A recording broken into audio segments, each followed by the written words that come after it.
We stand surrounded. We are not alone.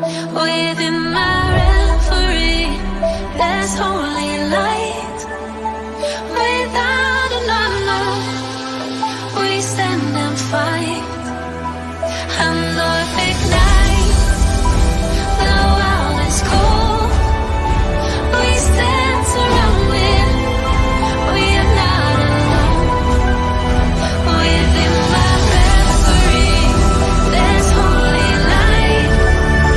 Without a number, we stand and fight. We are not alone.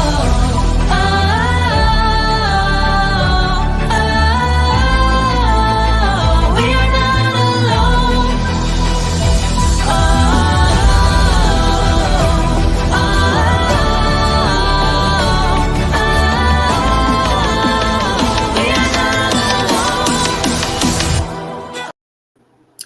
Welcome, everyone, to our Thursday night show, Immortal Shadows, where we are going through the book of Revelation. I am your host, the Paranormal Pastor, Ezekiel Kincaid, and Emma is here with me tonight, and Bethany's going to be up a little bit later. I see Dustin's in the chat. Hey, Mountain Girl. Thank you for sharing us out. I'm glad that you are here with us.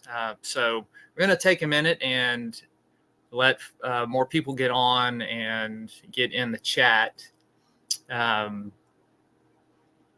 So, hey, PW, thank you for being here. I made a picture for Bethany, so I'm waiting for her to get on so that I can do the big reveal and everybody can enjoy this work of art together. So hopefully she'll be up here in a few minutes. But Dustin, I was doing some shopping today, and I want to show you what I found. You are going to love this, my friend.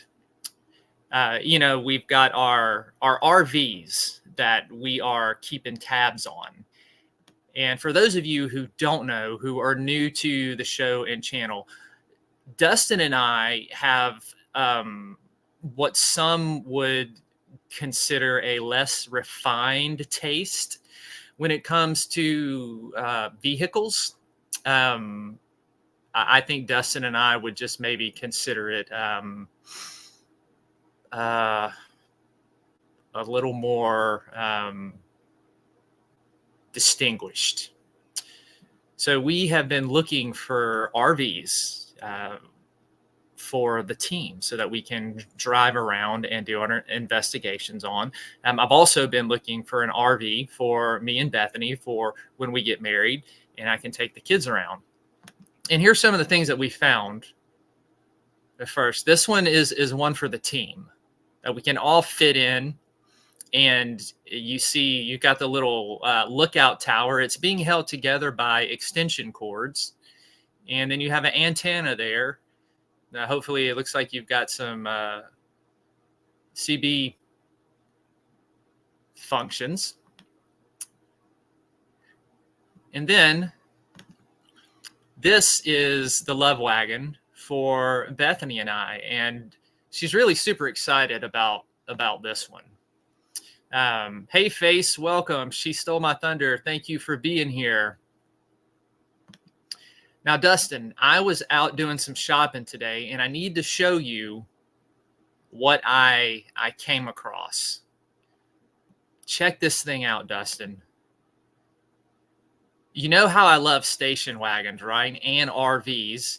This is the perfect combination.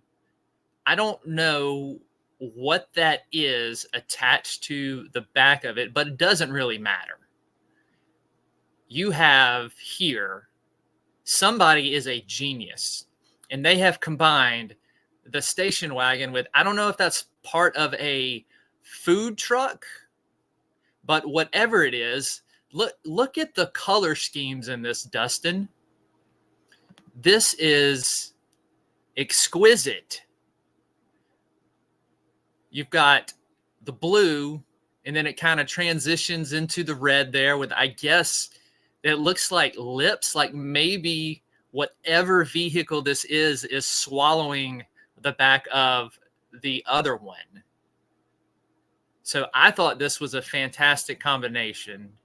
Dustin, let me know what you think. Now, the next one, yeah, it does look like Pac-Man, doesn't it, face? It's like Pac-Man bitten off a little bit more than he could chew, and he kind of got stuck. It's like, you know, when you see a anaconda or something on the nature channels, they're trying to swallow something a little too big, and then they just kind of stop. This is what this reminds me of. It's just, it stopped. It can't go any further. But that's not all, Dustin. This next one is like a double stacked cheeseburger. Look at this one. You've got a camper on top of a work truck. Now, this is pretty ingenious, especially if you are traveling around the country doing jobs, and you can just stay where you work out of your work truck. This is ingenuity at its finest right here. I don't know, Dustin, if there's enough room in this one for everybody, but I definitely think we can make this one work. And this one, I bet, would get better gas mileage as well. So just some things to think about, buddy. I wanted to put those out there for your attention.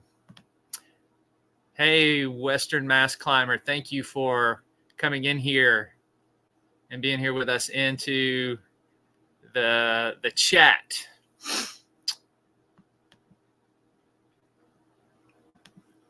And also, while we're waiting on Bethany to get up here, so I can reveal the artwork that I made for her. On the 7th of every month, I have a story series that drops called Southern Discomfort on Godless, and it's a ebook series every month. Think of it like it's kind of like a Tales from the Crypt style thing, but with a little Southern flair. And this is the latest issue that just dropped today. It's 50 cents on Godless. It is called A Kaiju for Christmas. It is a blend of Lovecraftian horror with a creature feature. So it is on Godless' website right now. It is the last issue for season 1 of Southern Discomfort. January kicks off a new season with all new stories. And Southern Discomfort is really a chance for me to write pretty much in every subgenre of horror. So no story is the same, and it runs the gamut of like supernatural ghost stories, paranormal stuff, all the way to really extreme type of body horror. So there's just a plethora of different type of styles in Southern Discomfort. So it really gives me a chance to do a lot of different things, which is one of the reasons I really enjoy doing this series. Let me hop back in the chat, see if I've missed anybody. Hey, Sarah, thank you for being here with us. Oh, thank you, PW. I appreciate you saying that. I am your favorite author. Thank you so much. Just want to make sure that I have said hello to everybody. So what we like to do on Thursday nights. So for those of you who are new to the channel, the PPR channel, we do just a wide variety of stuff that all falls under the umbrella of the paranormal. And like, for instance, this past week, Monday night, we did a special episode on Krampus. And we had a guest on the show who is a Krampus expert and enthusiast. And it was really, really great. You can go find that on the channel and watch it. Then Tuesday, Tanya, part of our team, the yobaby channel, she unboxed a haunted box that she got, and she had a haunted doll. And when she first opened it, it was making the K2 meter go off and everything. So she did an investigation, a show on the doll. That was Tuesday. Last night, we did Southern Discomfort. That's one of the shows I kind of spearhead, and we're doing a series on the Necronomicon right now. Tonight is Immortal Shadows, and we are going through the book of Revelation and looking at all of the fascinating symbolism in this book. And I wanted to do this because this book is really misunderstood, especially if you see what's being put out in mainstream, and the interpretations that are out there are nothing to what real biblical scholars hold to. So we're kind of going over that so that people can have another option than some of the stuff that is presented out there. And then Fridays at 11 Eastern, Dustin is doing Haunted and Beyond. So we got all kinds of content that we put out each week, but our main shows are usually Tuesday. I had to do Southern Comfort on Wednesday this week, but Tuesday night, Southern Discomfort, Thursday night, Immortal Shadows, and then Friday at 11 is Haunted and Beyond. All kinds of stuff pops up in between there when we get the hankering to do it. So if you haven't liked and subscribed to the channel, go ahead and do that so you can keep up with all of the notifications and stuff. One of the things that we like to do on Thursday night before I get into the teaching part is my daughter Emma, who comes up here and she sings a few songs. She's got a really, really amazing voice. So I'm going to go ahead and we'll kick things off, and I'm going to let Emma come up here and she's going to sing a few songs for you.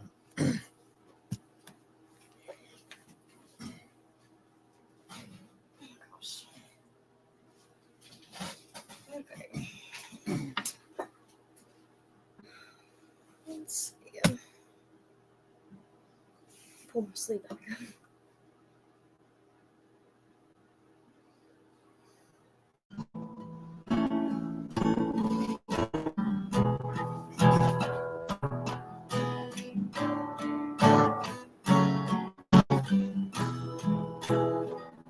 How great the chasm that lay between us. How high the mountain I could not climb.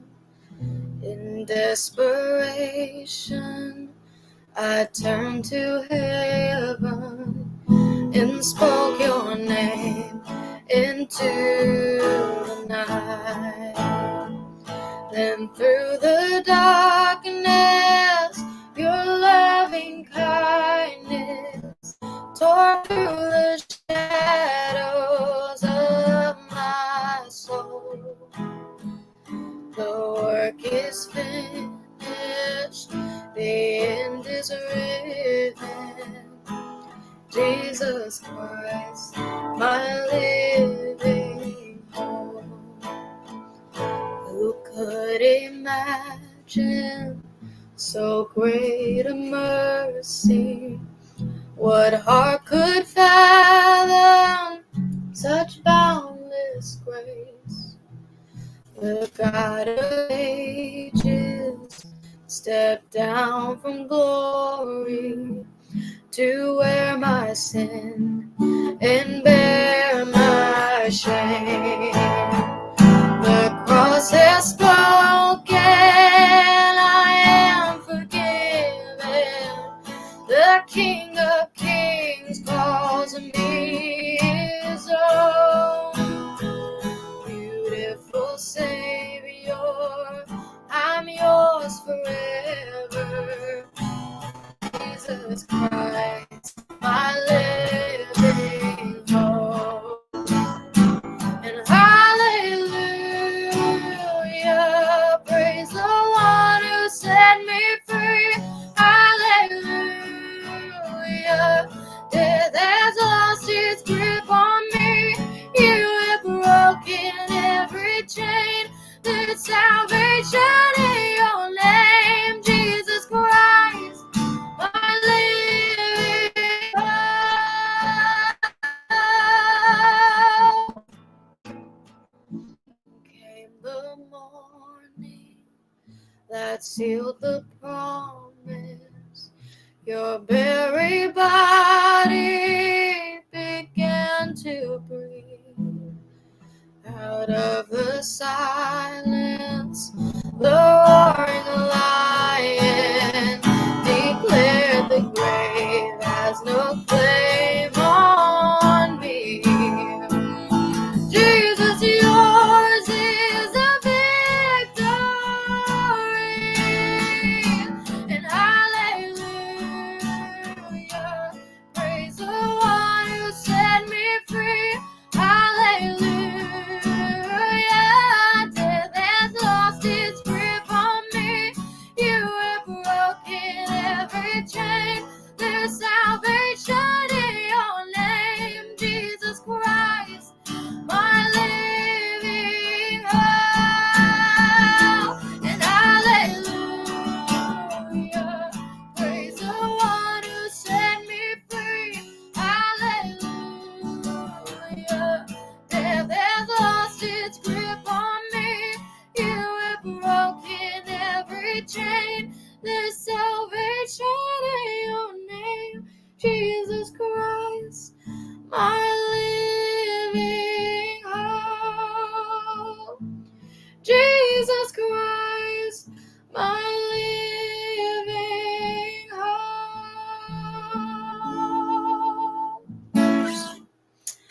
Okay, I saw the question about how old I am, and I'm going to be turning 19 in January. And then I actually do have YouTube, and it's called Ray Studios, RAE, but I only have like 2 songs posted on there, so I need to work on that. But this next one, I've done this one before, but this is Graves into Gardens. Oh, and the one before that was Living Hope, if you want to go listen to it. So somebody's version other than mine.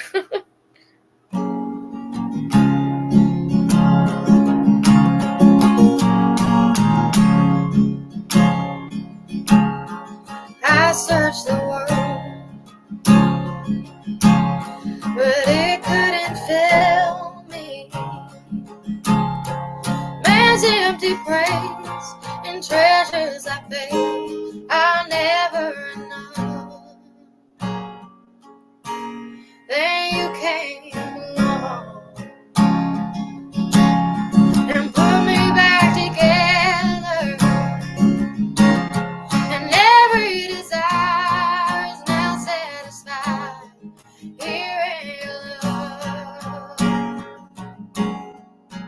So there's nothing better than you. Oh, there's nothing better than you, Lord. There's nothing. Nothing is better than you.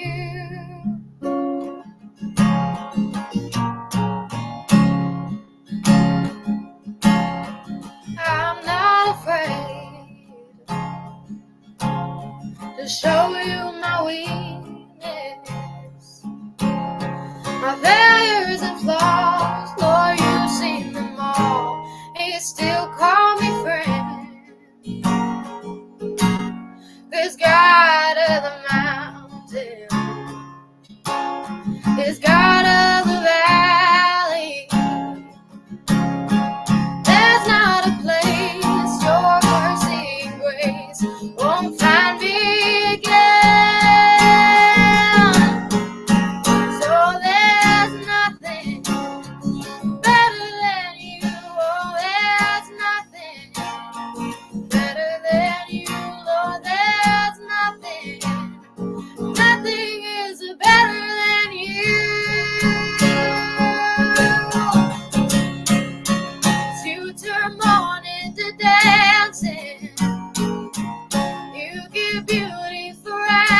ashes.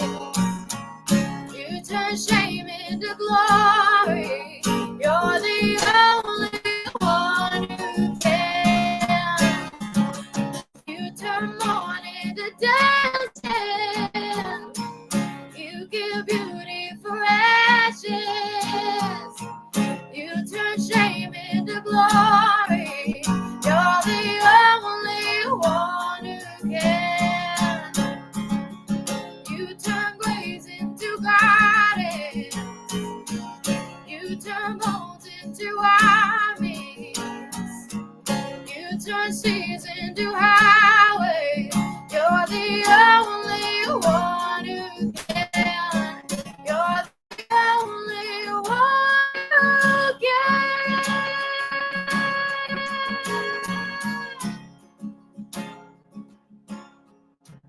So there's nothing better than you, Lord. There's nothing better than you. Oh, there's nothing.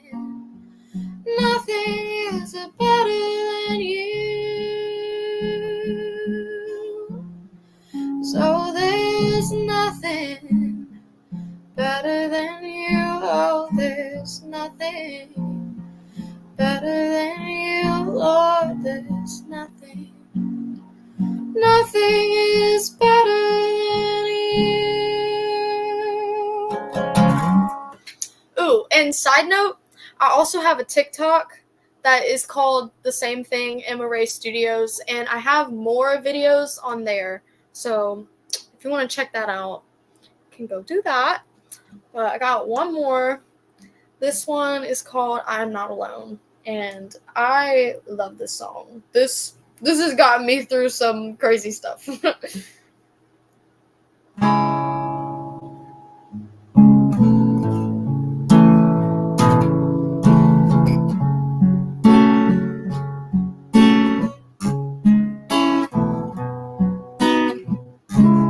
When I walk through deep waters, I know you will be with me. When I'm standing in the fire, I will not be overcome. Through the valley of the shadow, I will not fear, 'cause I am not alone. I am not alone. You will go before me. You will never leave me. I am not alone. I am not alone. You will go before me. You will never leave me.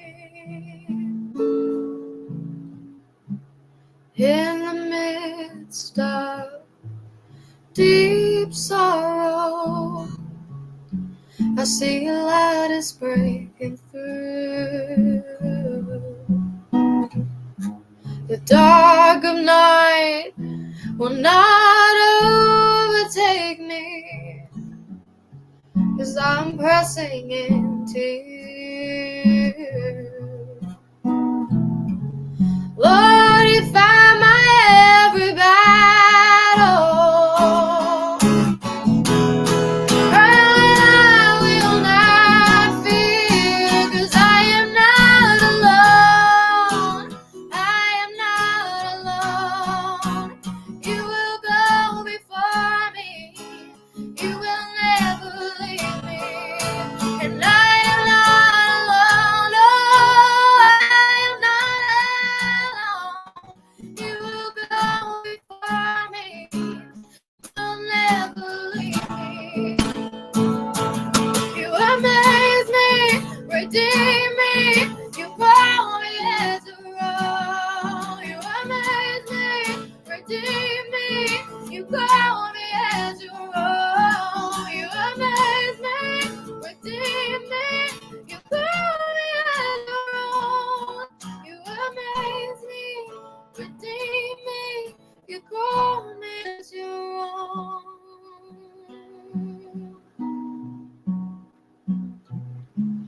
my strength, you're my defender. You're my refuge in the storm.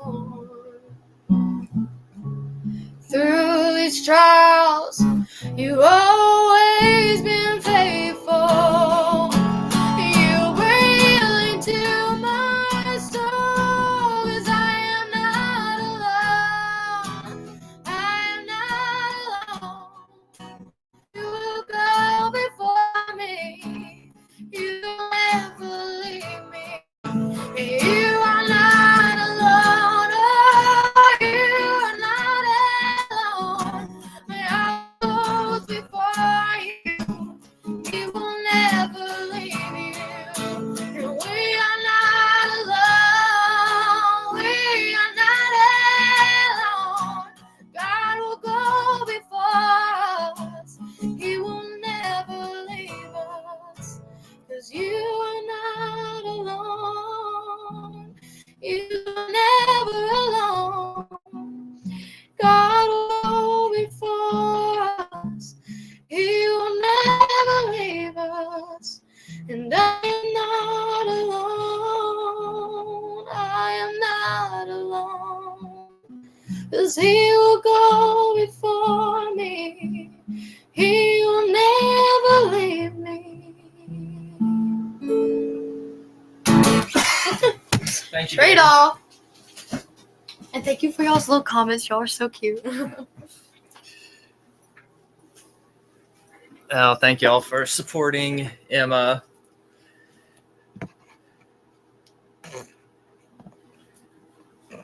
All right, and Bethany is going to come up here. Let me text her real quick.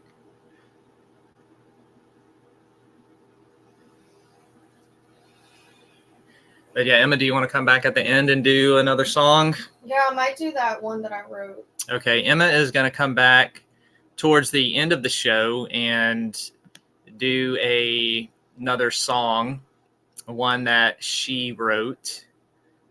So she'll be coming up here at the end of our teaching today. So Bethany was having trouble getting on, so I'm kind of waiting a second to see if she needs my help.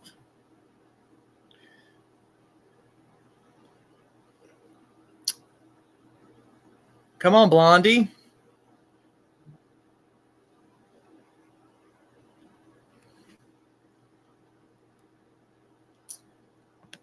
Oh, thank you, PW. Yeah. Bethany is the best co-host ever. So,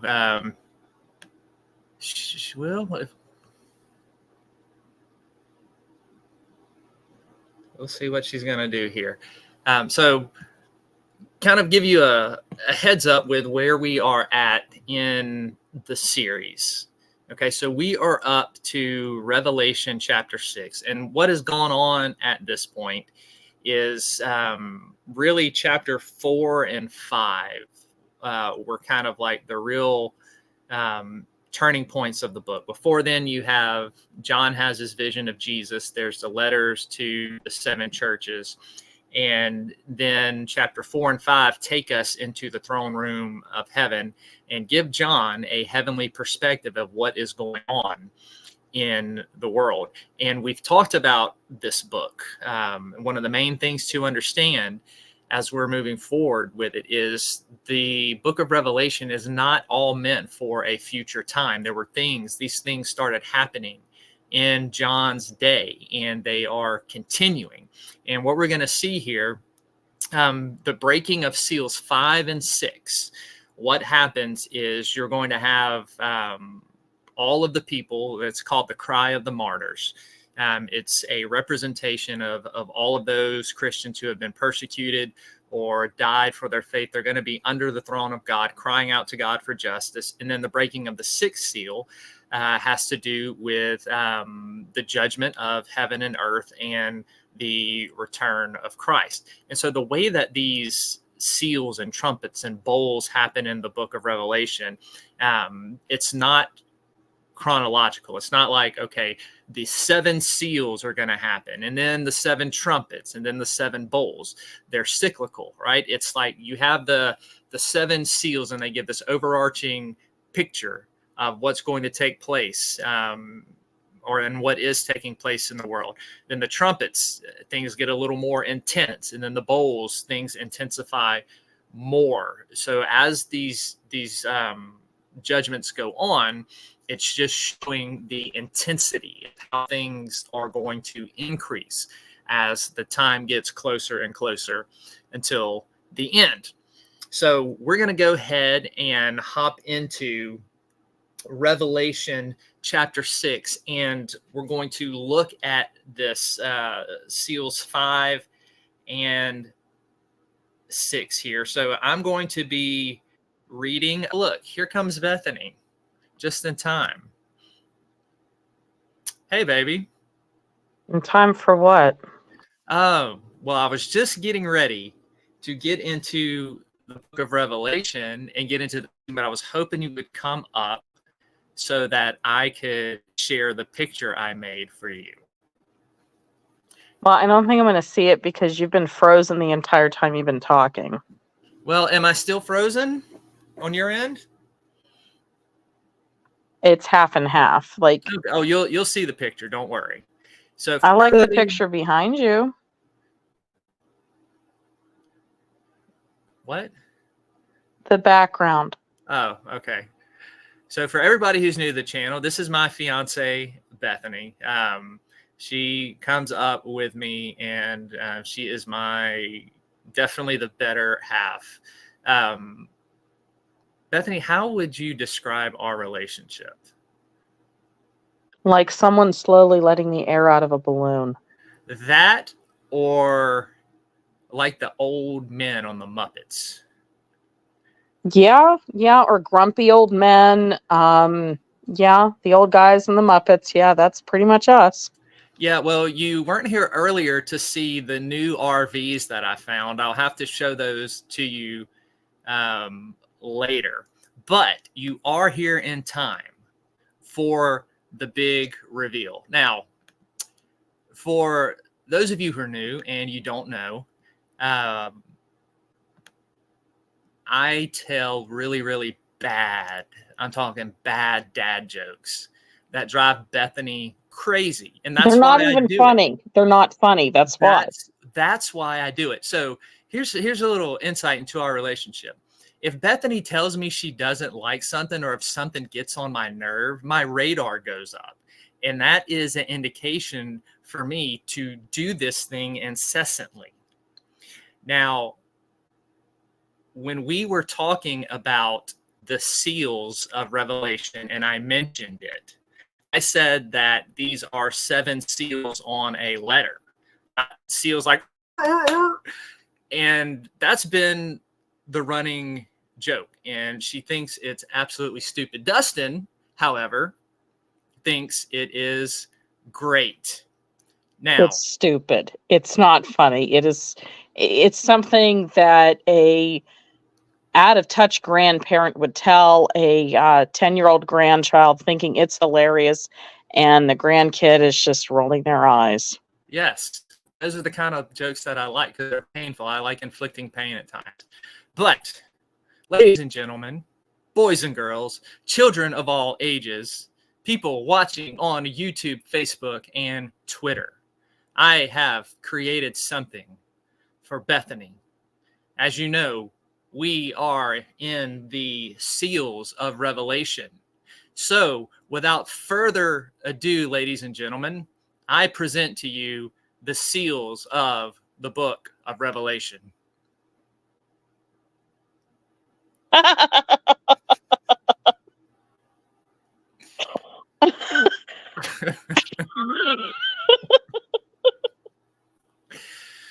There they are. God. The seals of Revelation. Well, folks, if we ever see this, we know the end has come. Look at them. They're staring at you. They're looking through your soul, and they're reading out of the book of Revelation. This is what Bethany has inspired. No, I'm just stunned. Like, and guaranteed you put so much thought into this. Like that's the horrible thing. I know you put a great deal of thought into this. I did, and you laughed. You think I'm funny. I think this is the dumbest thing I've ever seen.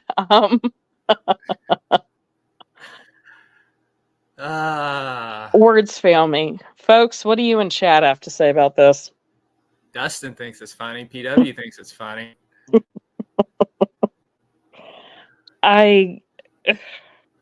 So did you Photoshop the book, or like how did you do this? This was we use AI art for our thumbnails and stuff. That's not 7. I know. I just put in seals in the Book of Revelation. Well, technically you failed. You got it wrong. I don't care. If I did that, you would never let me live it down. I don't care. So it's like a family of seals. These are the seals of the Book of Revelation. One big happy family. God.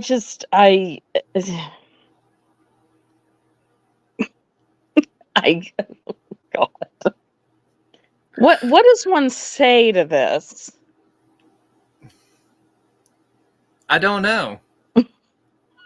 I don't know.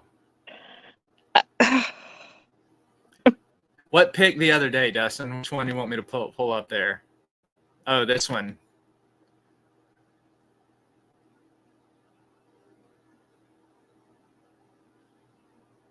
The elephant seal. Yep.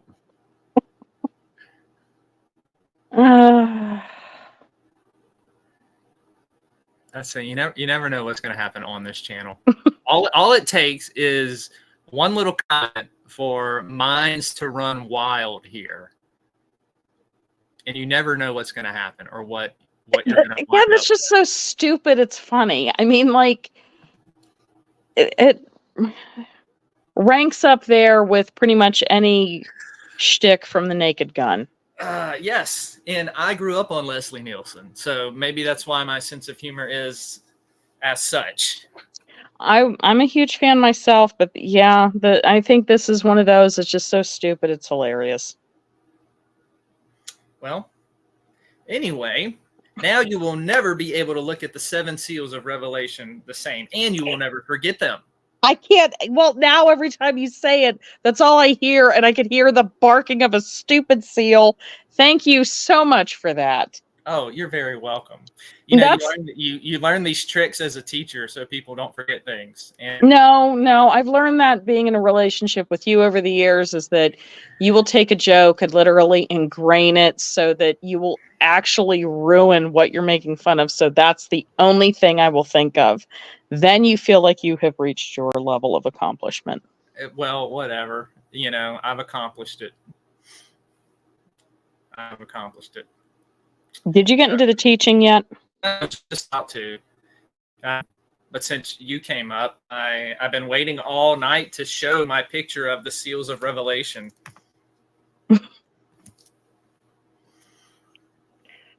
Words fail me. How do I transition to serious after that? I don't know if there's a way. Just like you do with everything else in life. Just put it in high gear and hit the gas and just full steam ahead. Okay. All right. Let us get serious just for a moment. We are going to go ahead and get into the actual book, actual real breaking of the seal. All I can think of is breaking of is like somebody bashing these seals with a bat on the beach. Is that a morbid thought?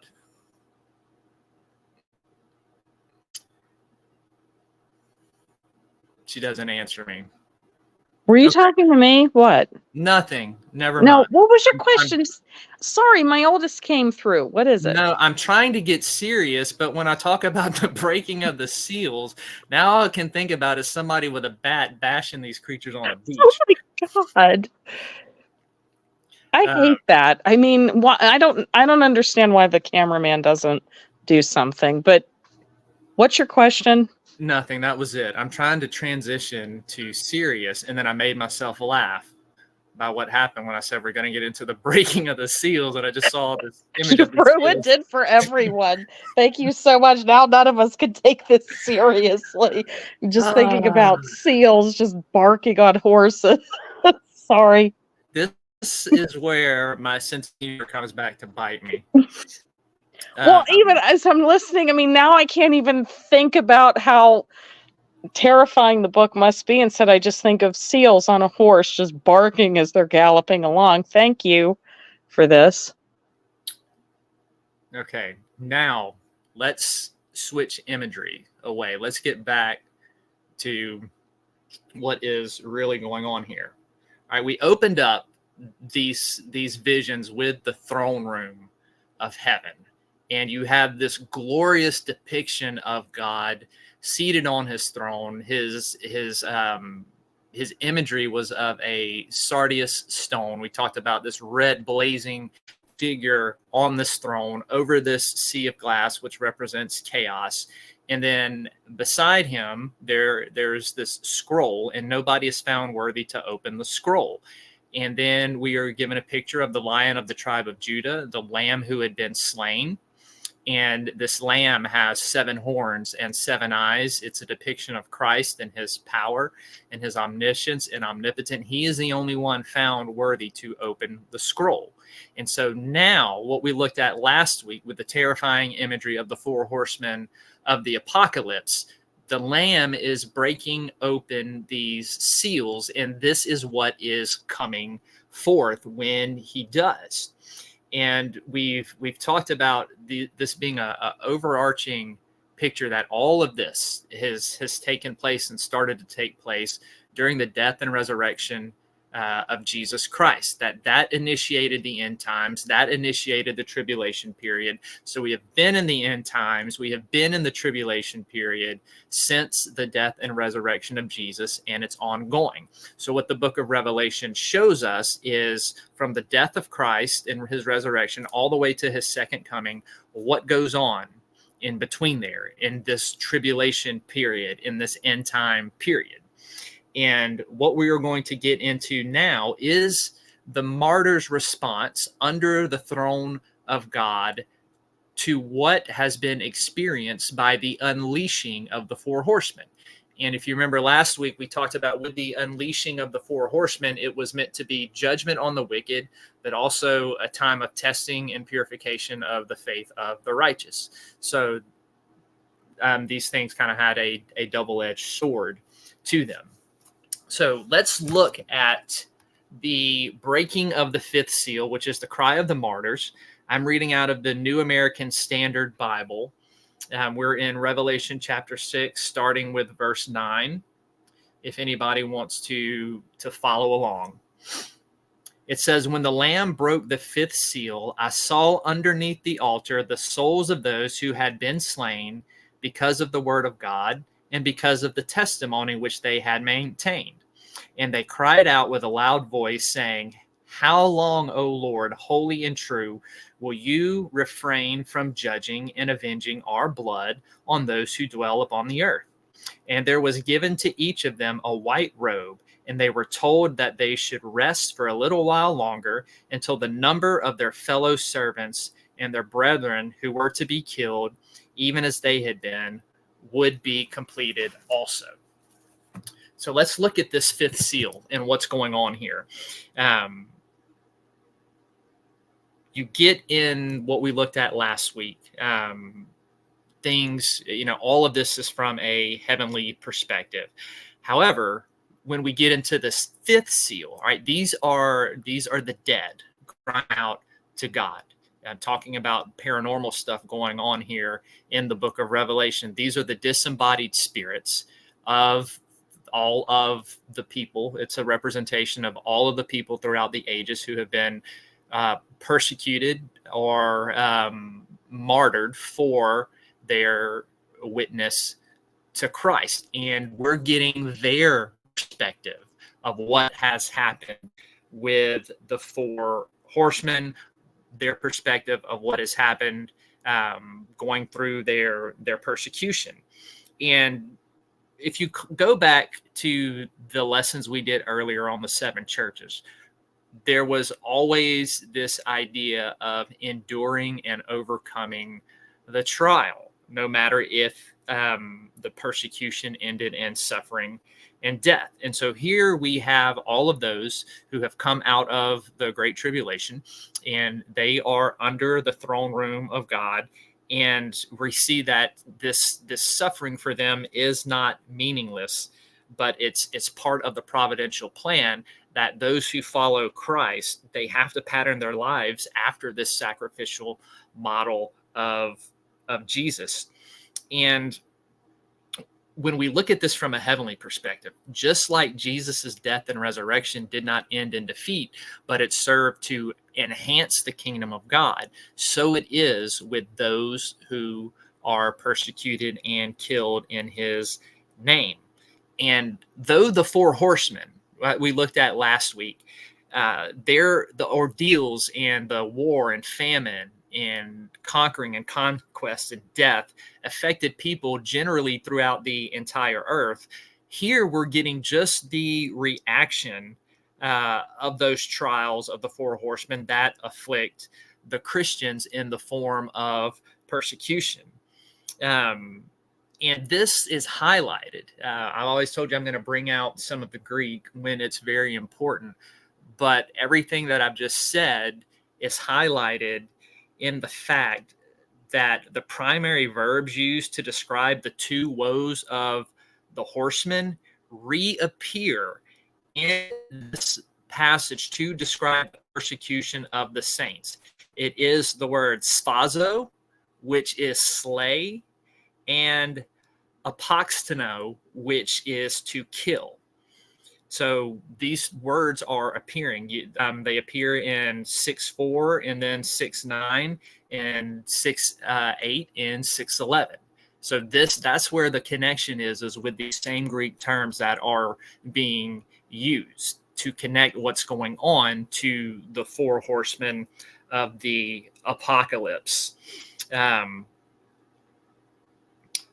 This link also, what happens here is once the 6th seal is broken, and what we're going to get into, there's a whole lot of stuff that happens in the breaking of the 6th seal before the breaking of the 7th that leads to the trumpet. We're going to see a lot more of the saints being sealed on their forehead with this type of seal. So we're going to talk about that and what that means. And the imagery of the white robes is going to come up again. And so all of these sections here is all interconnected, from the 4 horsemen to what's going on here under the throne to what's going to happen in chapter 7 with the 144,000 there.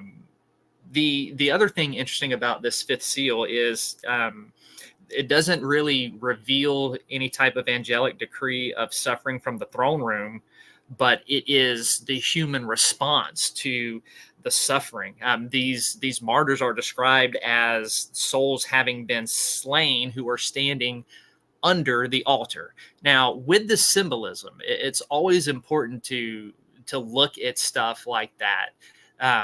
First of all, what altar are we talking about here?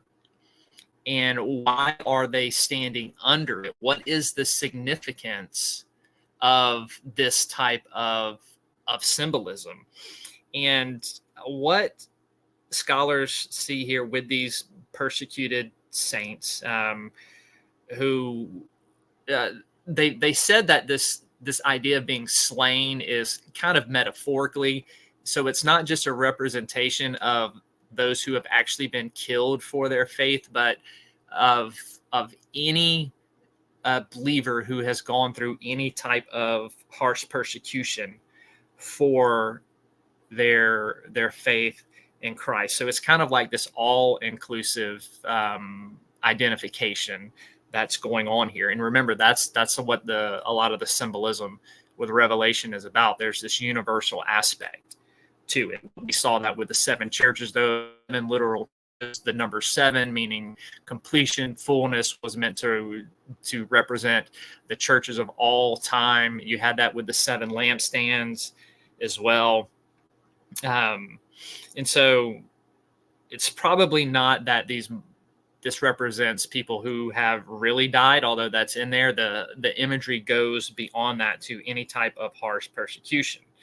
And the idea there is rest for this type of persecution. And the scene of the martyrs is, like I said, is going to come back in other places throughout the book of Revelation, because it cycles through things. It's not a chronological picture in a lot of places. So keep this in mind, and you'll see a lot of the same things when these martyrs show up again later in the book. But let's get back to the altar. Anytime you see this idea of an altar, especially when we go back to Old Testament imagery, it's an association with something that has been sacrificed or slain. And you see that wording there where it talks about these are the ones that were slain, these martyrs. This altar is not what it would be called the brazen altar of the Jewish temple, or the altar of sacrifice. Although sacrificial blood was poured out on the base of that altar in Leviticus and Revelation 6:10 here, they are, under the altar. The sacrifice saints are. The better identification with this type of altar that we have in the book of Revelation is with the golden altar of incense from the Jewish temple, which stood near the Holy of Holies, right? The most holy place where God's presence dwelled. So scholars believe that this type of altar is identified with the altar of incense. And the sacrificial blood on the Day of Atonement was poured on this altar, and incense was burned on it. So this is the type of altar we have here, and the saints are under it instead of on it, which is a weird imagery, because anytime you have altar imagery, the sacrifice and what's going on is laid on it. But here we have the imagery of the disembodied spirits standing under this altar. And so the idea here, and we see this in other Jewish apocalyptic literature, is that this altar with the throne room of God, whose sovereign purpose is to ultimately protect and care for his people, placing the saints under the altar emphasizes their divine protection that has held sway over their souls despite of their bodily death and their persecution. It is meant to show that even though you have gone through this persecution, and it's meant to show the Christian living, even though you're going to go through this persecution and you might lose your life, your soul, your eternal destiny is protected under the altar of God, under the sovereignty of God. Hey, Grizz, welcome. Glad that you're in here with us, man. And the imagery brings to mind this idea of sacrifice. You're also going to see incense, prayers. The prayer and incense is going to come up later on in the book of Revelation. And you see these saints crying out, "How long, O God?" This is not a prayer of vindictive prayer. Actually, what is going on here, it's not a prayer for personal revenge.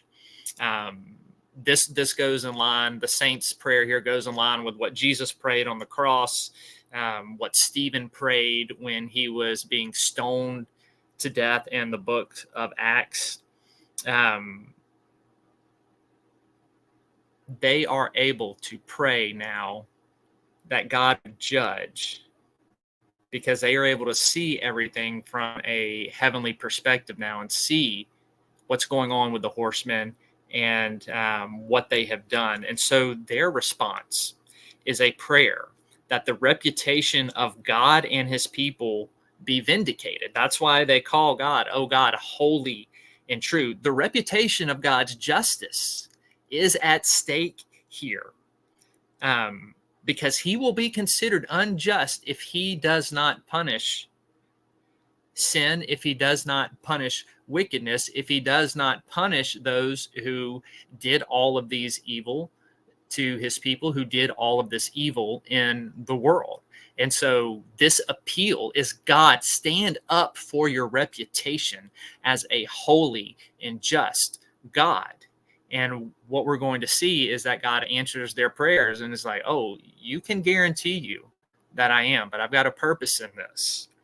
And so this is the appeal that the saints are making to God. Stand up. Vindicate your name. Also, the idea is vindicate that we were right, that we served you, that all of our suffering and persecution and all that we went through wasn't in vain. And we see here that God tells them that just give it a little while longer till the full number of your persecutors have come in. And then he is going to pour out his wrath and vindicate their blood. But he gives them white robes. And white robes is a theme that you're going to see all throughout the book of Revelation. And it represents not their glorified state, because there's a teaching in Christianity that, and we'll see it in the book of Revelation, after the final judgment, there is this final resurrection where people get eternal bodies. And the saints, and I use that word not as like Catholic saints, but kind of how it's used in the New Testament to refer to all the people of God. They're going to get glorified bodies that will live in the new heavens and the new earth.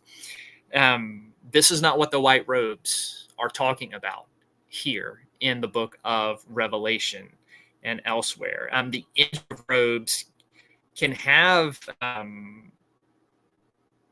this sort of idea of purity,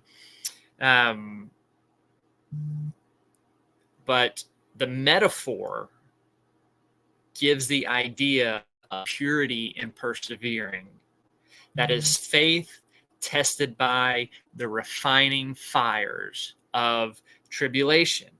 And so the robes are not given as a reward for their own purity or their own righteousness, because the scripture says there's nobody righteous, no, not one. That's why we need the work on.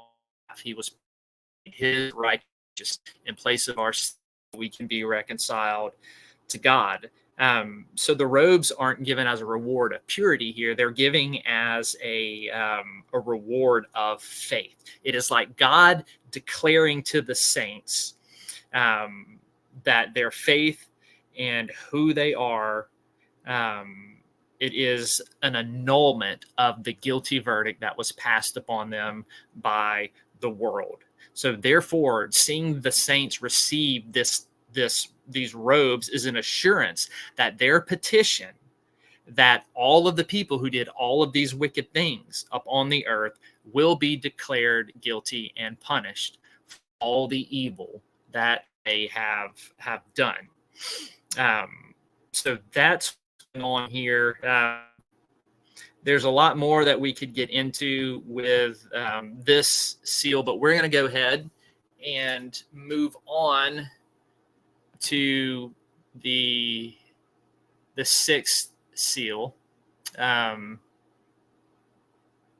okay, Dustin, I see you got a surprise pick. All right, let me get through this sixth seal, and then we will get that.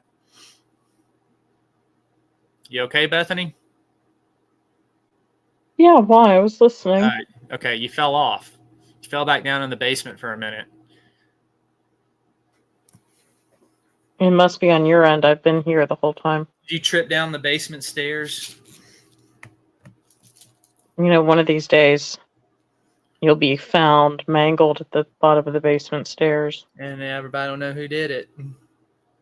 Hey, She will finally have had enough, folks. get a warrant, you know? She will finally had enough of my jokes. Dustin, if I go missing, you know what happened. All right, let's look at the breaking of the sixth seal here. And this is what we're going to continue with next week as well. The sixth is you have all of these consequences that lead to the second of Christ. John, I looked, broke the sixth seal, and there was a great earthquake, and the sun became black as sackcloth made of hair, and the whole moon became as blood, and the stars of the sky fell to the earth, as a fig tree cast its unripe figs when shaken by a great wind. The sky was split apart like a scroll, and when it's rolled up, and every mountain and island were moved out of their places. Then the kings of the earth and the great men and the commanders and the rich and the strong and every slave and free man hid themselves in the caves and among the rocks of the mountains. And they said to the mountains and to the rocks, fall on us and hide us from the presence of him who sits on the throne and from the wrath of the Lamb. For the great day of their wrath has come, and who is able to stand? All right, several times in the book of Revelation, we're going to see passages like this that refer to the second coming. So the second coming is not just talked about at the very end of the book of Revelation. It's talked about in these seals and in the trumpets and in the bowls. We've also mentioned there's other different types of Jesus coming in judgment, when he mentions that he will come to these churches and snuff out their lampstand if they don't repent. So we have some small historical comings of Jesus in judgment that are precursors to this final appearing that everybody will see. And this is what is being talked about here in the breaking of the sixth seal. And there's this huge cosmic upheaval. Now, like elsewhere, remember how we talked about how John is this amazing Old Testament scholar, rivaled only by Paul, which is amazing considering John was just a fisherman by trade, but he has this incredible theological mind. And this whole book is permeated with Old Testament imagery. All of these cosmic disturbances that we just read, this is all taken out of Old Testament imagery. And it is all symbolic and metaphorical. It doesn't mean that the moon is really going to turn to blood.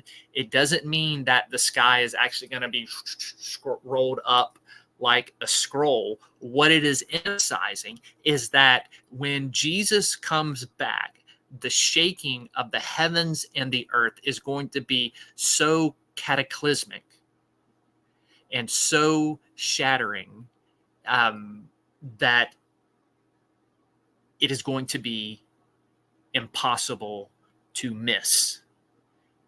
And this is the point here. When this happens, everybody will know that it is the end. There will be no doubt about it when he comes back, because it will shake the heavens. And John draws a lot of this imagery here,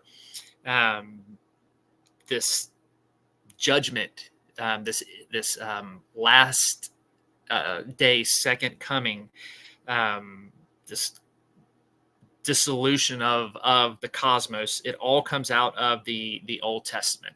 I mean, he goes all over the place with pulling his imagery. He's pulling from Isaiah, several chapters in Isaiah. He's pulling from Ezekiel. He's pulling from Joel. He's pulling from Habakkuk. He's pulling from Amos and Jeremiah and the Psalms. Like he's getting all this from everywhere, just which shows you his breadth of knowledge of the Old Testament.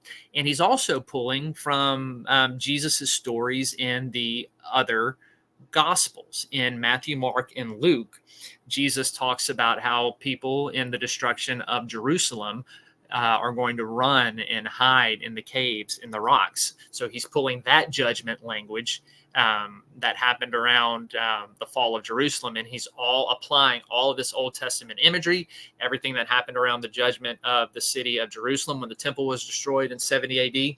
He's putting all of this imagery to combine it and to say there's something more that is coming that is bigger than all of this. That's why he's like scooping all the imagery he can together to be like, I don't know how else I can stress the importance of this and how earth-shattering and earth-shaking and ripping of the heavens this is going to be. So I'm just gathering everything that I can that talks about this and lumping it all together so that we can get the point of how powerful this coming is going to be.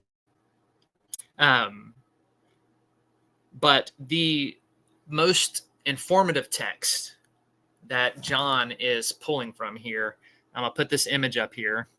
It's out of the book of Isaiah. You can see in Isaiah 34:4, it says, "And the powers of the heavens will melt, and the heavens will be rolled up like a scroll." And this is taken from the Greek translation of the Old Testament. It's called the Septuagint. And that is what a lot of the New Testament writers used in that day, was a Greek translation of the Old Testament. And then Isaiah goes on to say, "And all the stars fall as leaves fall from a fig tree."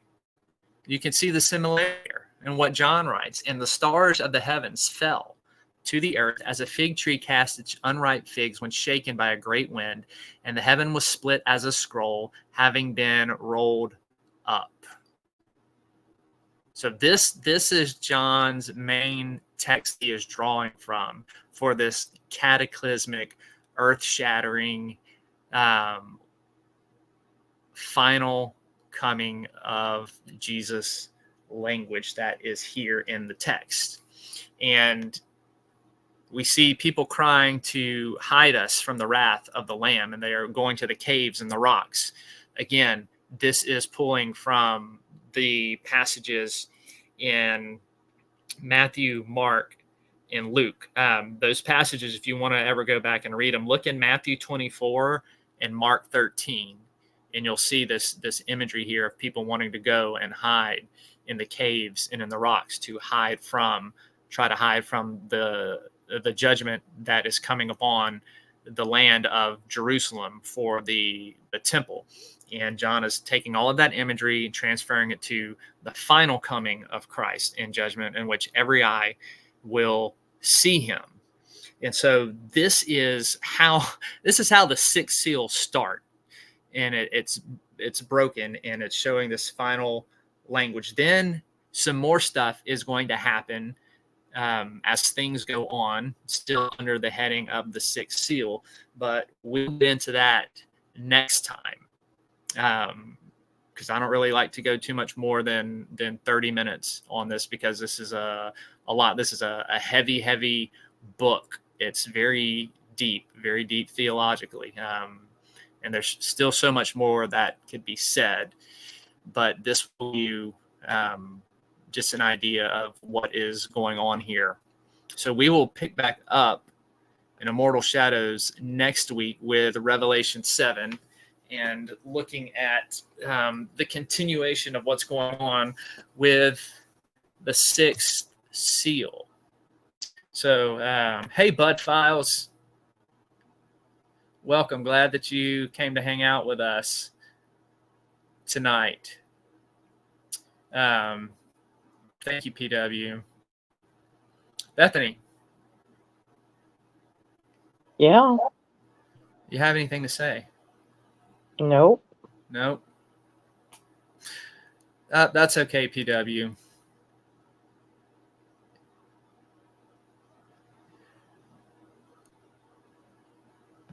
I'm going to go back, make sure I did not miss anybody else in the chat. Okay. I think I got everybody. Hey, Dustin. Dustin's got something for us.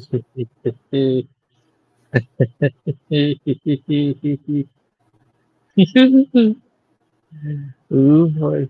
Hold on. That's I'm never a excited. good sign. Yes, it is. Anytime he laughs like that, I know something good is coming. Ooh boy. This is so awesome. So cute. Uploading. Uploading. Are you ready? Are I'm you ready. ready? Here we go.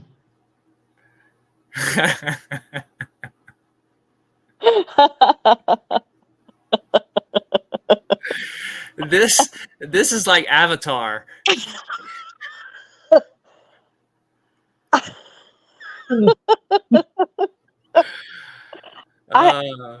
Words just.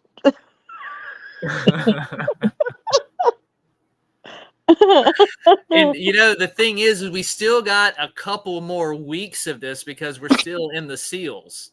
Oh, well, Literally. well, the thing is, I sent you a whole bunch of them on Facebook Messenger of Oh, you did? the different, enough to cover all the rest of them that you can use. Oh, That yes. calls for a seal clap. Oh God, yeah, just make it worse. I am. You know what? But why is it that a seal reminds me of a purple grimace? It's just a different color. Apparently, Grimace is a taste bud. He's not a butt plug? I said a taste bud. What is wrong with you? I've heard him called something else. I thought that was what So- it was. So we can all hop into this, and we can all go and listen to the seal pastor. Yeah, that's what you missed earlier, Bethany. I went shopping today and I found some new RVs. That's not a that's like a It's a station wagon. no, RV. that's like a Riviera, and then they put they merged a van with that. That's like an 84 Riviera. Yeah, Face the Ace said it looked like Pac-Man was eating it. Yeah, Miss Pac-Man with the lips. Put a So bow then- on the hood and it would look like Miss Pac-Man. Now, Dustin, Mhm. I also, it's never too early to plan. So I've been going out and trying to find some houses for me and Bethany. What? And I came across one that needs just a little bit of work, not too much. But I was wondering if you could come help me clean this one out. Oh my God. Oh yeah, that's got potential. Doesn't it? Yep. For what, a landfill? And I've got and there's the perfect meal to cook. You know, Beth can make her favorite delectable food in the kitchen. When we get it cleaned up, we can celebrate by What eating is that? Is that like deep fried fried- spiders with chili sauce on it? Deep fried tarantulas. tarantulas. And that'll be our treat Ugh. after. Oh man. You've always wanted a big kitchen, Bethany. And you can send me this picture, Zeke. I'm going to doctor it up for Bethany. What? You got a Photoshop right there cooking at the stove. God, no! Come on. I'm gonna do something pretty funny, epic Oh. with it. Bethany and Art the Clown having a cooking date. Yes. I want to put Art the Clown in there. That looks like a place Art the Clown would live. Yeah, but I don't know how to take it that you would assume I would live there. Well, And then- no, we're gonna clean all that stuff out. And I'm gonna incorporate the purple grimace in there too, like it's peeking in the window or something, Adam. Now, I don't know how you would get the urine smell out of that. I bet that refrigerator still works. What do you think, Dustin? Oh yeah. What do you think it Little bit of smells baking like? soda. What does it smell like in that refrigerator? I'm thinking sour milk, mold, and then you're going to be hit with the smell of urine, beer, and cigarettes. I think it smells like Johnny Walker after he went to Waffle House and then went to a Hell's Diner and ate some pig dicks and chicken shits and turned around and had some Chinese and Taco Bell on top of it. Oh, man. And then put it in a Tupperware. Forgot about it. Oh, and you can't forget to add Bethany's banana and fish heads. It's sardanas, and I did not make that, and I would not make that. Are you pulling it up, or you want me to pull it up, Dustin? We don't need the visual. We all know what it is. I got Right. Oh, you got it. Well, go ahead if you got it I first. got it. Yeah, this is what Sardanas, and I would not make that. made me. She made me for breakfast. And then Sardana or Bardines? I like Sardana better. So do I. Well, Prettier. And then y'all And then- missed the some of y'all may have missed the Yep, I was Tuna. going to say, don't forget the ice cream cone. she served me tuna in an ice cream cone one day. I for would not snack. do that. I made tuna for lunch, but I did not do that. Yes, you did. That's what you did, and they were like, "Oh, this is disgusting. I'm just going to blame you." And then you got the popsicle too. Oh yeah, let me find the popsicle, the clam chowder. See, even the dogs are upset. Oh man. Ugh. Hey, what are you guys looking at? Probably just a straight cast up here. Hey, Probably seeing the pictures and it's protesting. okay. the clam chowder sickles. And then there were There's these nothing on Thank here. you, PW. I appreciate that. baked bean donuts. No, that's something. I'm going to try this. This is disgusting. I'm going to blame Bethany. You guys scared the baby kittens away. Oh I'm sorry. no, the dogs. Oh. Yeah. Was that the only RV that you found today? No, I'll show you the other one I found today while I was out shopping. Like a triple decker. Yeah.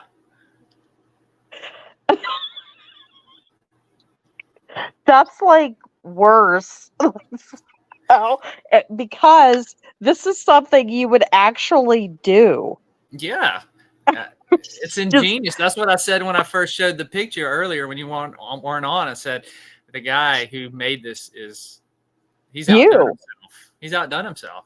Well, this is something you would do. You would just take a pickup truck and then just put a pop-up on the roof. Well, yeah, because then Yeah. you can pop it back down. And then when you're getting ready to camp and park, you pop it down. What do you two do? Just look for the trashiest, like dumpiest, most awful thing in the world, and then they're like, "Hey, that's for me." Zeke and I were separated at birth. We're I can brothers. tell. I mean, you two have such similar taste. It's terrifying. I said at the beginning of the show our taste was very refined, different, special. Yes. This looks like the result of you saying, Dustin and I are going on a paranormal investigation, but I don't want to pay for a hotel. Problem solved. Exactly.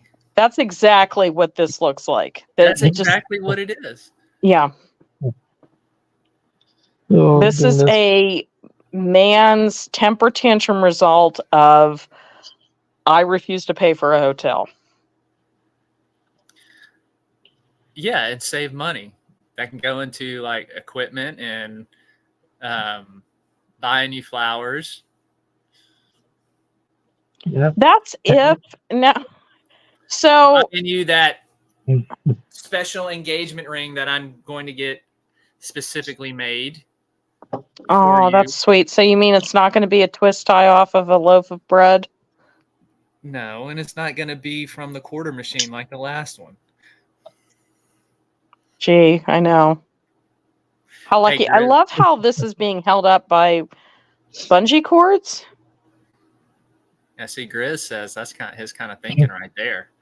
Yeah, this Yeah. I would say this is pretty much most men's thinking right here of I'm not paying for a hotel. And we're going to have our own, like Batman has his own light sign that they shoot up into the sky. So every time we see that, we come barreling out in this. Yeah, I don't know. This does look like if you tap the brakes, the pop-up's going to go that flying. thing's going. Yep. Well, It no, is. if you look, gotta it's make on sure. a platform. It's got guard railing going up all the way around it. See? Dustin, It it's looks like heavy. It's they make- like a stiff breeze is going to tip it over. Like, you No. don't ride with it open like that. It uh, collapses down. then why? No, it's not, because if you look where it's bungeed, it's on where it pops up. Yeah, you just undo that and it'll collapse. Yeah, he's got it bungeed so it doesn't fall forward or like it doesn't fall off when it's in sleep mode.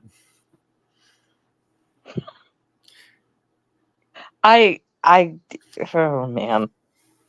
Grizz said, "Who needs brakes?" That's Brakes are right, for Chris. You know, and losers. if they're out in the way, either move them or just swerve and keep going. So yeah, that's what I found today. That is What is sad? Okay, here's why I keep laughing at this one. Because I could seriously, of all the RVs, this is the most plausible and the one I would not be surprised that I would come home and find that you did this. That you and Dustin both did this, and you're both proud. yes, because it is also the most economically plausible one. Like, seriously, this is something I could seriously see you Well, doing. And But here's the thing: you don't need brakes because you see that thing in the back, car rack or whatever you call them, car pods. That is like like a drag car. When you're going down the road, you push a button and it ejects a big old drag like a parachute. Yeah, and here's the other thing we could do as well, Dustin. You know how we all grew up with those little 3-wheelers with a handbrake on the wheel? Oh yeah, yeah. All we'll do is rig something like that, and like if I'm driving, you can be back there, or if you're driving, I'll be back there. And if you need to stop, you just holler out the window, pull, and I'll pull the lever, Exactly. and we'll have Yep. like a relive our childhood with 3-wheelers, except for on a truck, like a real truck this time. Hold my pig dicks and chicken shit and watch this. There you go. But yeah, that is the most economically friendly one. That one and this one.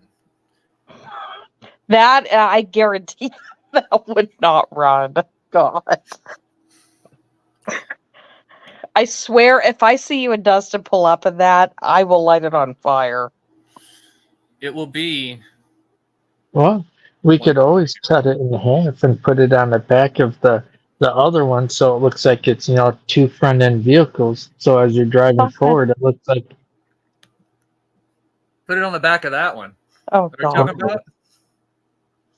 There you go.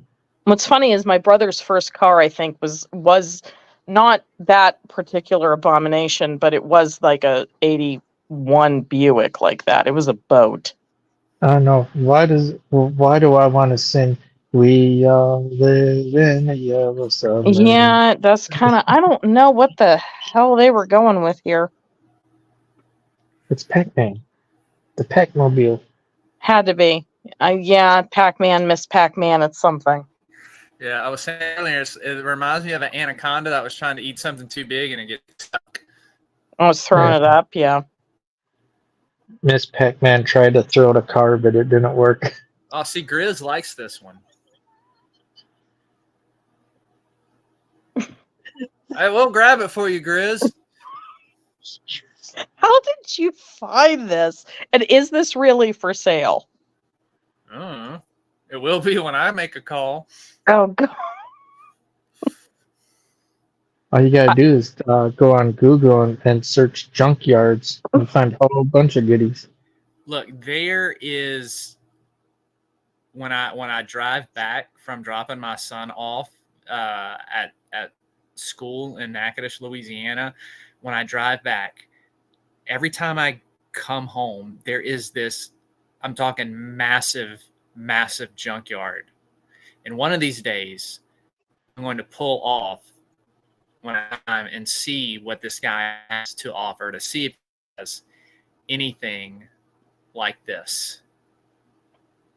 Because it's kind of like once you're coming into getting into Baton Rouge, it's over there and you're kind of coming up on an incline and you can see over the side of the road. And it's just like this car graveyard. And there is just tons of demolished old cars sitting around. So I'm hoping I can find something remotely like this. And we'll see what happens, Dustin. Cool. Hell yeah. Your future's bright, Bethany. Thankfully, with these vehicles, I'm almost positive I could outrun it. Grizz asked, does it come with a tripod there? I don't know. Somebody looks like somebody was proud of it and taking pictures. It's you. Uh, Why do you two have to pick the trashiest things? What do you guys do? Google like Kelly Blue Book value of $5 or $10, and that's it? I don't know what Dustin Googles. I Google all kinds of stuff when I'm writing. Me too. I put in the ugliest vehicle possible and things like that. PW says she thinks it comes with the tripod. I hope so. Maybe I can contact the person. Well, PW, I think you'd agree with me. I think the tripod would probably cost more than the car. Probably so. And that's not a bad thing, especially if you're on a budget. And then you can tell your friends, I got this car cheaper than a tripod. Yeah, but okay, how much cheaper is it? I mean, like, we all agree, you know, with inflation and everything, but how much cheaper is it when, I mean, how much gas do you think you're going to be putting in that thing? I don't know. I'll let you know. And there's room on the very top. We could have a little pool up there. A jacuzzi. Yeah. How would you get up there? A little better. It's got to be like a van and you can open it from the back. No. We're getting a rope ladder. Like, you know, one of those rope ladders you had growing up as a kid with a treehouse. We just hang it over the side. Oh, we could fill it up with bacon grease, and we could have an air pressured like a hose. So, you know, as you're driving along, you can spray all the demons with bacon grease. Yeah. Johnny Walker Ranger proud. Spam grease. Bacon's too fancy for you two. Ooh, yummy spam. Mm. I hate spam. Speaking of spam What? and Vienna sausage, Bethany's Thanksgiving special. No, I did not serve this. Figment of your imagination. Or as Dustin calls it, sprinkled cat turds. That had to have been somebody's idea of a joke. You know what? Just for shits and giggles, we'll see how many views we can get. I'm actually going to buy some chocolate and Vienna sausages tomorrow. I'm going to melt it down and dip it and actually try this. All right. You're trying to try Bethany's recipe. I didn't do this. That Although is you're gonna have to excellent. tell us later how it was. Oh You know no, how it is. I'm gonna be live. I'm gonna eat it on live. Oh, mm. There you have it, folks. Tune in tomorrow for Hauntings and Beyond when Dust tries Beth's recipe of Vienna sausage and fondue You're not blaming that chocolate. on me, especially if he throws up on live feed. That's not my problem. That's not my fault. I did not make that. I'm going to taste test and rate Man. Bethany's cooking ideas. I didn't do that. There you go. And then Dustin, you got to try. We got to try the other stuff that she has. I did done. not make the sardanas. I did not make the tuna on a ice cream cone. I did not make the cream-filled butter bean thing. Or that. You got a lot to try, Dustin. Yeah, we do. Which one are you gonna try? I want the uncircumcised pickles. Oh.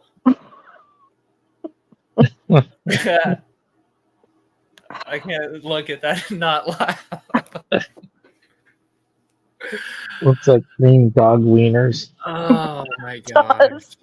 Yes, it does. It's disgusting. It looks like animal peni. Oh. The Grizz said, "I'll donate $5 to see that." Yeah, I'm doing it. Tomorrow I'm doing it. All right. Now tune in tomorrow, folks, as now see Bethany, this is how we get your cooking to catch on. And this is why I've presented it on the show. Because people are going to be fascinated by these combination of things and they're going to go try it. See, it's already happening with Dustin.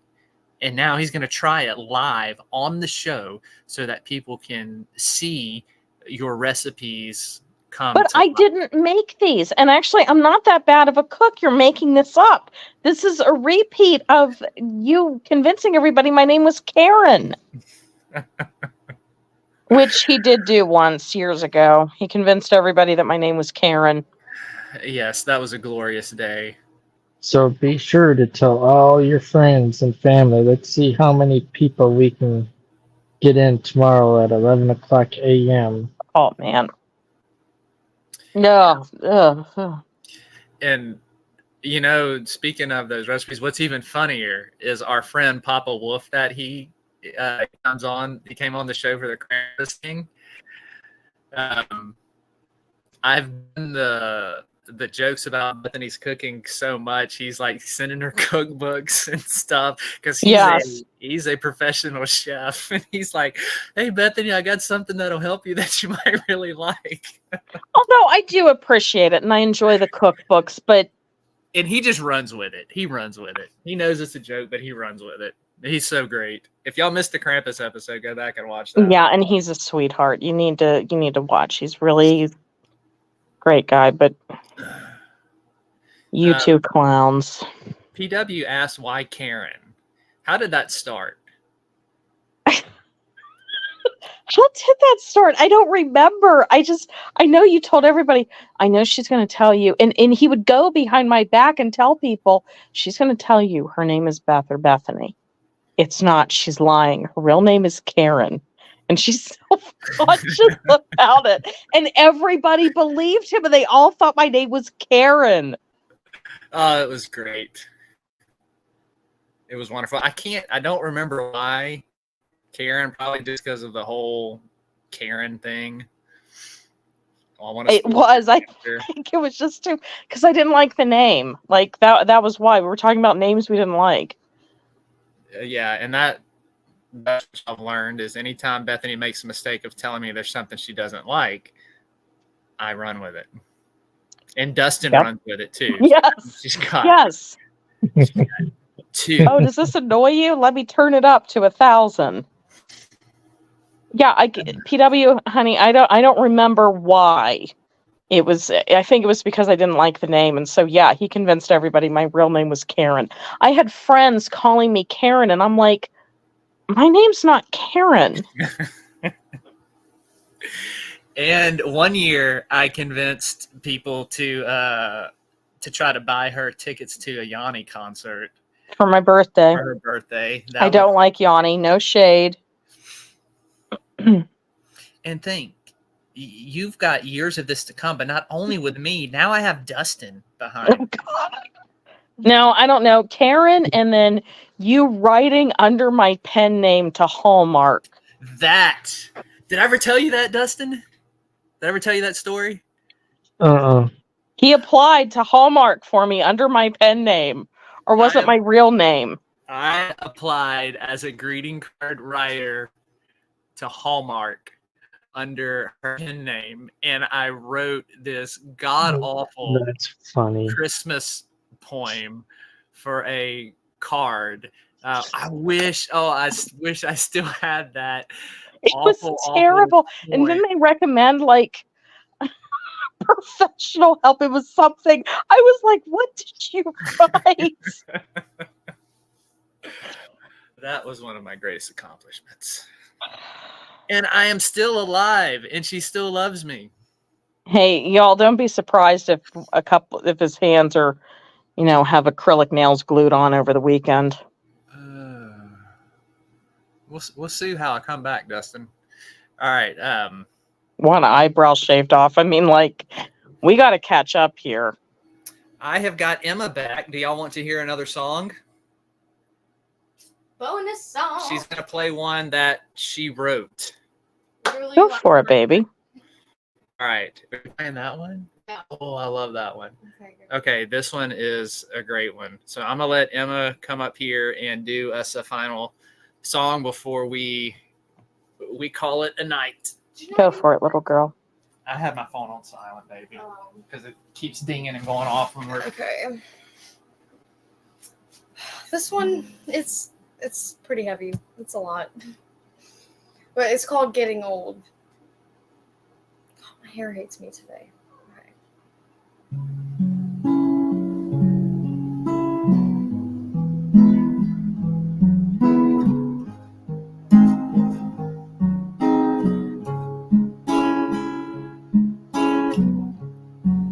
Never thought I had anything to live for. Spend my time trying to even the score. Revenge and regret in the same hand. Had to toss it all out the door. 'Cause you're suffering won't make up for mine. No, I'm not gonna cry for what you did to me and her and all the girls that came before. No, I won't rewind.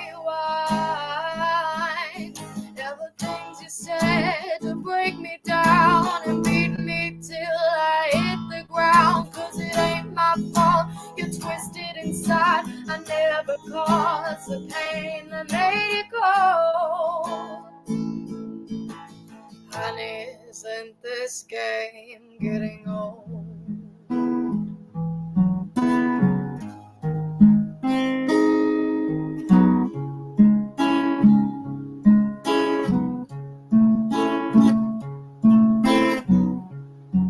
Still tried to paint you in a good light.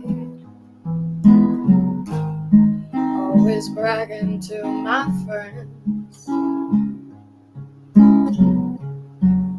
but nobody ever saw the dark parts. Guess you saved all you had for me. Could never heal every burn that you put there. But I'll be damned if I still bleed.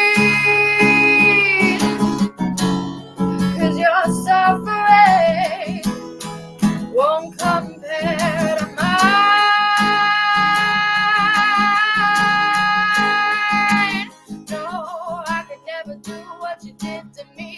Couldn't cut you a slice, you're quite that deep. I won't get no pleasure from watching you hit your knees. Ain't got a drop of malice in my bones. You'll never catch me throwing stones, 'cause I don't care.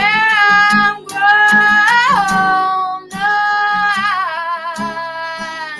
I'm not gonna cry for what you did to me and her and all the girls that came before. No, I won't return.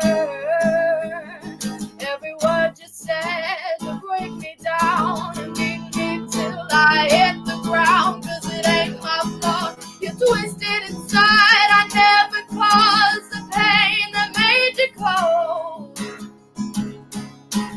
Honey, isn't this game getting old?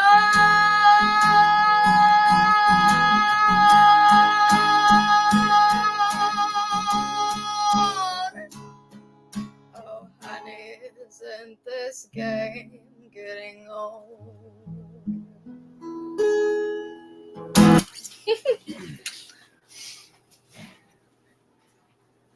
That was beautiful. That Oh, was thank you. an Emma original, and she's got a ton of songs Literally written. like 50.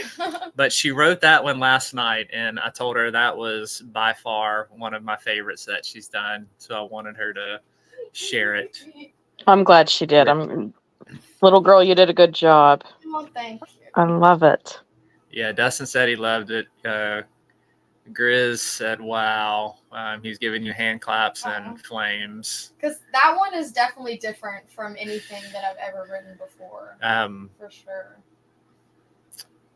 PW's trying to get everybody to subscribe to you. I have like no videos on there. Dustin is going to start putting your links I need to make in more. there for your TikTok, and Yeah. you have your Instagram. Do you put music on that Instagram Yeah, account? it's called the same thing, but I haven't added to it in a while. And then I do have one other original that's on my YouTube, but Okay. that's it. All right. Well, we are going to go ahead and call it a night. We will be back tomorrow at 11 Eastern for Dustin spearheading Haunted and Beyond. And he will be trying Bethany's recipe for Vienna sausage and chocolate. They are fondue. not my recipes. I would never do that to anyone.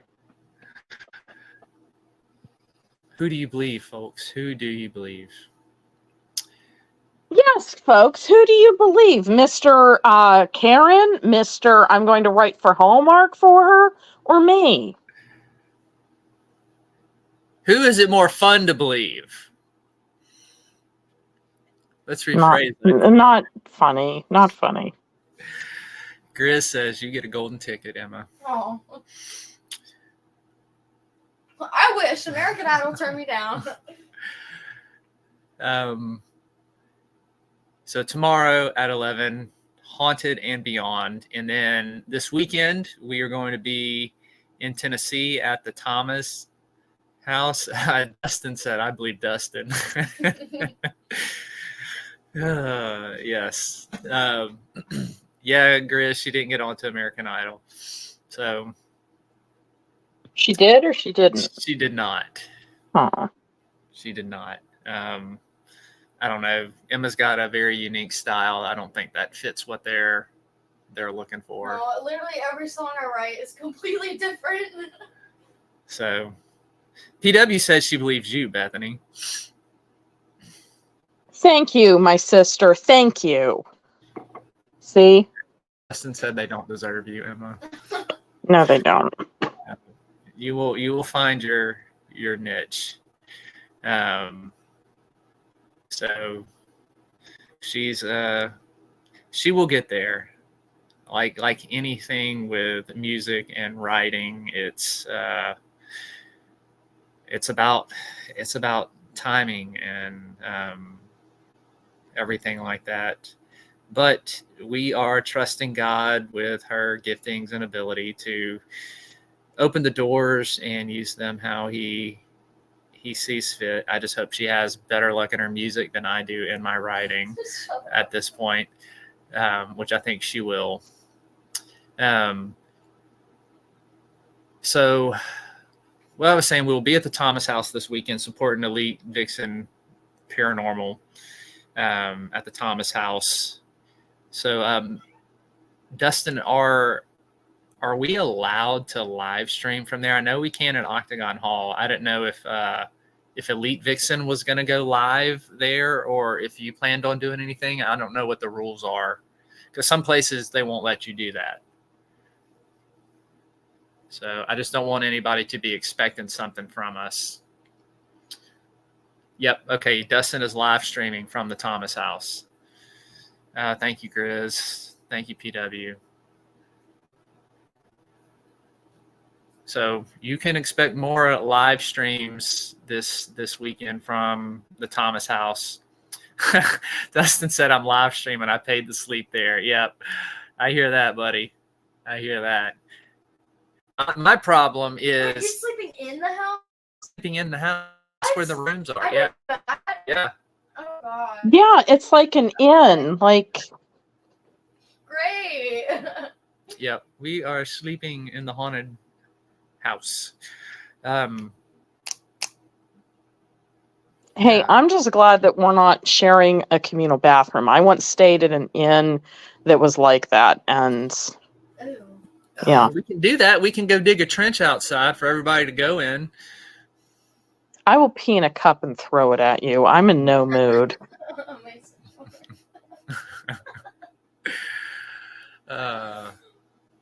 Yeah, it's a bed and breakfast.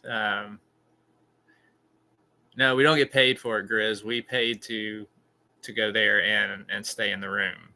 We don't get paid for any of this. This is all out, for your entertainment. all out of our own time and resources. But actually, from what I saw at the Thomas House, I mean, it looks beautiful. And does. I kind of can't wait to see how they decorate it for Christmas, if they did. Yep. Oh, I think Chanel said they were definitely decorating it for Christmas, that they do every year. Aw, see, I enjoy that. And yeah, if mine were older, especially my oldest, he would really enjoy going. But next time. Bethany, it's not going to look like 1986 Christmas party, though. She's going to like it.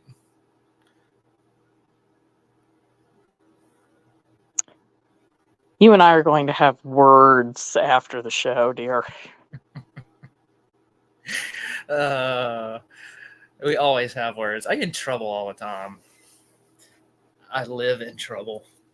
Yeah, actually, it usually goes with, what did I say? Nothing, and I don't want to talk about it. Are you mad at me? And then dead silence. Or the paragraphs of, you know what's funny? And it's not funny. It is to me. Yes, it is to you. And yeah. In my mind, I have people egging me on, cheering me on. And Dustin, I hear Dustin's voice in my head saying, do it, Zeke, do it, do it. So I do. It doesn't Actually, for real, every time we do cancel it, he's always like, you really weren't offended, were you? Like, I didn't say anything that really hurt your feelings, did I? I do. I have to check out. I'm really not that inconsiderate. No, he's not. Like, seriously, he does. He's like, seriously, did I say or do something that crossed the line? But I do all kinds of sweet stuff for you, too.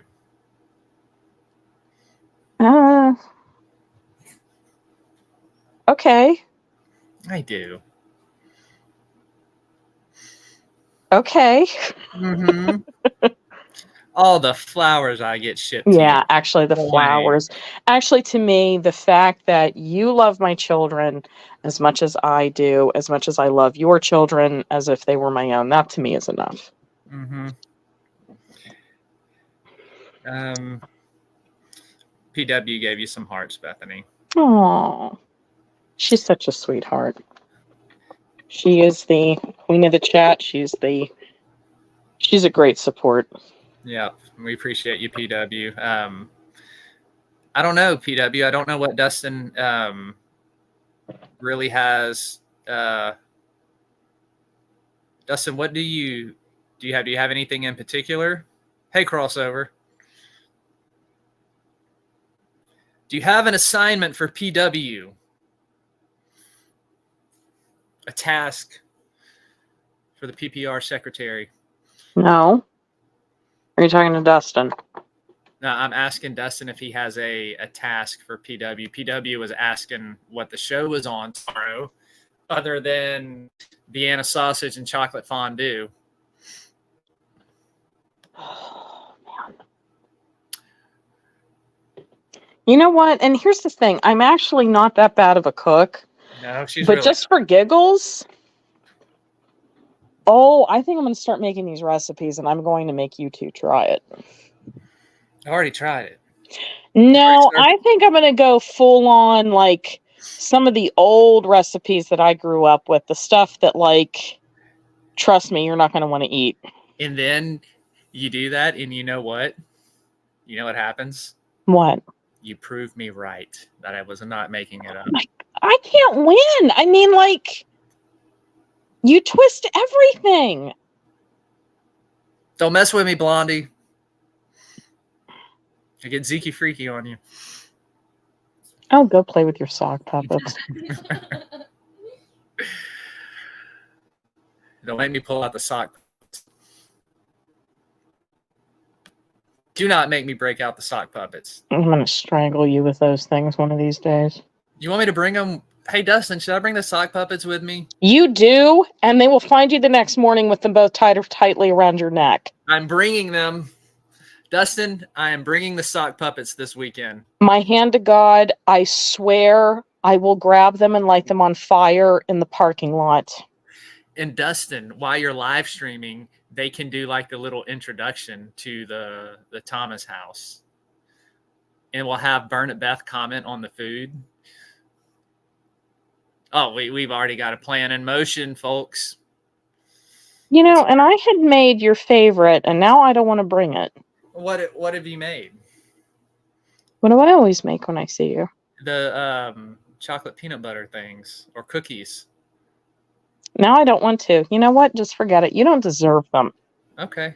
Emma does. I will give them to Emma. Emma deserves them. You see how she tries to discipline me like a child? No, you, because, okay, I love all the kids. Like, to me, they are just our kids. I love them all like they're mine. He will use the kids against me to get things he wants. You have. How? You didn't answer the phone. I have my oldest here. Emma's upset. She's crying. She thinks you hate her.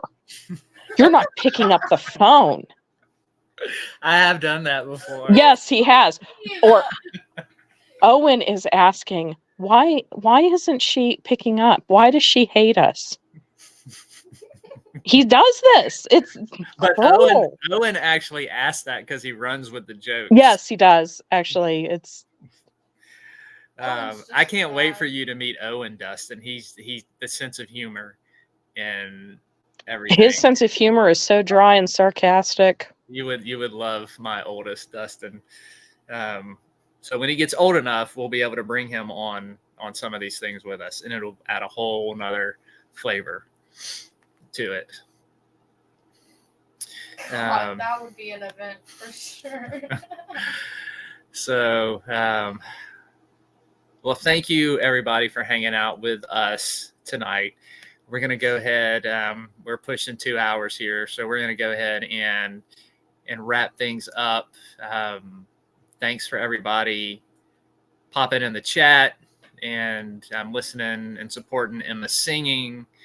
I hope you enjoyed the teaching, and we always have a good time on this show and love to cut up, especially when we talk about such heavy topics like this. It's good to kind of balance it out with a little bit of levity, half and half. So be sure to tune back in tomorrow at 11 And keep your eye out this weekend for some impromptu live streams. We're going to end every show like we always do with Dustin's video that he has made for us. But also don't forget to hop on over to Godless and you can grab the latest Southern Discomfort, a kaiju for Christmas, for only 50 cents. Thank you, everybody, for hanging out with us. Bethany, you have anything? No. Sweet dreams, everybody. All right. We appreciate the support, and we will see you back here tomorrow. Is this what giving up feels like? I don't know, I don't know. Tell me, have I lost my mind? Nowhere to go, so far from home. Is this what giving up feels like? I don't know, I don't know. Tell me, have I lost my mind? So I break